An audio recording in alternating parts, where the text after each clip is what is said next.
Horror studio থেকে আমি আছি আপনাদের সাথে শাওন। গত এপিসোডে আমি আপনাদের একটি গ্রামের কথা বলেছিলাম।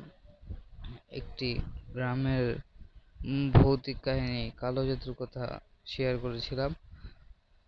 তা ওইটা আমি কোনো ভয়ঙ্কর কাহিনী হিসেবে ধরবো না, কিন্তু এবার আমি আপনাদের সামনে একটি সত্যকারী কাহিনী নিয়ে আসলাম, যে কাহিনীতে একটি মানুষের জীবন পর্যন্ত চলে গেছে।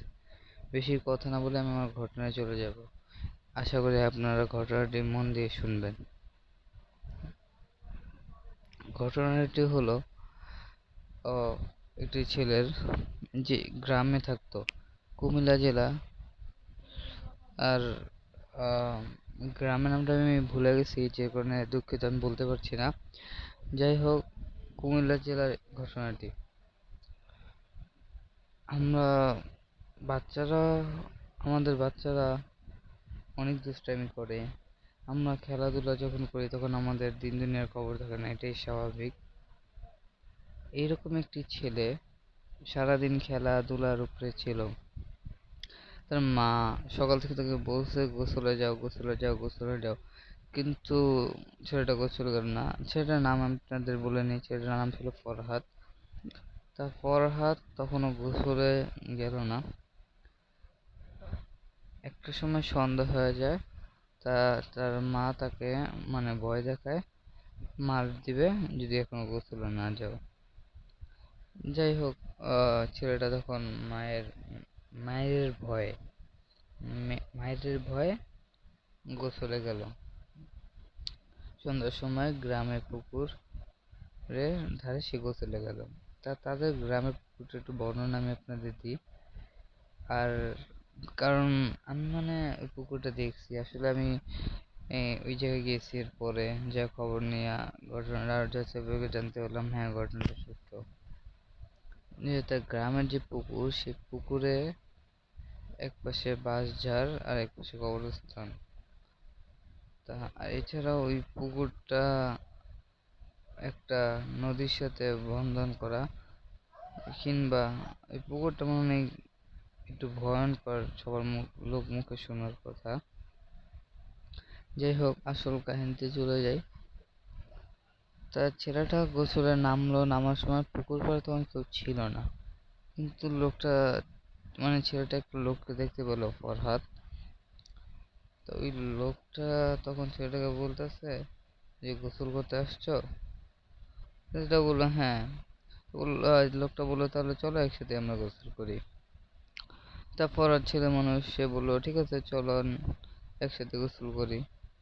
তারা প্রথমে অনেক দুষ্টামি করলো, পানিতে নেমা, পুষ্কুনিতে নেমা, যে সকল দুষ্টামি করে, এই সাঁতার কাটলো একসাথে, মানে এরকম পানি ছিটাইলো। যাই হোক, একটা পর্যায়ে লোকটা ফরহাদরে বললো চলো আমরা একটা খেলা খেলি। কি খেলা? আমরা পানির নিচে ডুব দিব, দেখি কে কতক্ষণ থাকতে পারে। তা ফার্স্টে ডুব দিল দুইজনই। দুইজন ডুব দেওয়ার পরে প্রথমবার ফরহাদ অনেকক্ষণ থাকলো, লোকটা উঠে গেল। এরকম দু একবার খেলার পরে লোকটার সাথে যখন ফরহাদ ডুব দিল, ফরহাদ তখন ডুব দিছে, আর ফরহাদ আর উঠলো না পানির উপরে। তা ফরহাদ দুই জায়গায় শেষ। এরপরে সন্ধ্যা গড়িয়ে রাত হয়ে গেল, ফরহাদ এখনো বাসায় ফেরেনি। এটা দেখে তার মা টেনশনে পড়ে গেল। তো তার বাবাকে জানানো হলো।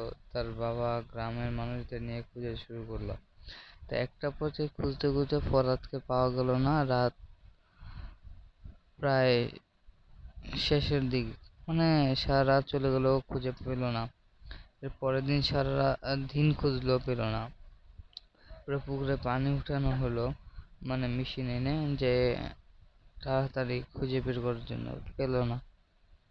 তো একটা পর্যায়ে গ্রামের সবাই খুঁজে পরে হাল ছেড়ে দেয়, যে কই গেল, কি হলো। তো মা বাবার মন তো আর হাল ছাড়ে না। তা এর 2 দিন পরের কাহিনী ঠিক।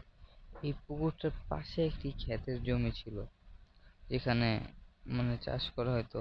ওই ক্ষেতের জমিতে যখন একটি লোক নামছে, তখন ওই ক্ষেতের জমি, আমি আপনাদের একটা কথা বলে রাখি, আমার খেয়াল ছিল না কথাটা, ওই পুকুরের সাথে লাইন করা ছিল ওই ক্ষেতের জমিটার। এটা পাইপ দিয়ে লাইন করা ছিল, মানে গর্ত করে পাইপ দিয়ে লাইন করা ছিল। এই জমি থেকে ওই জমিতে পানি যেত, সরি পুকুর থেকে ওই জমিতে পানি যেত।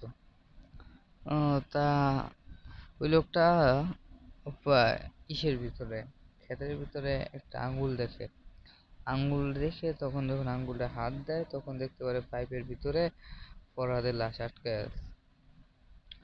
কিন্তু অবাক করা বিষয়, এখন পাইপে কিন্তু খোঁজা হয়েছিল, মানে এক কথা বলতে সব জায়গায় খোঁজা ভাত দেয় নাই, আশেপাশে সব পায় নাই।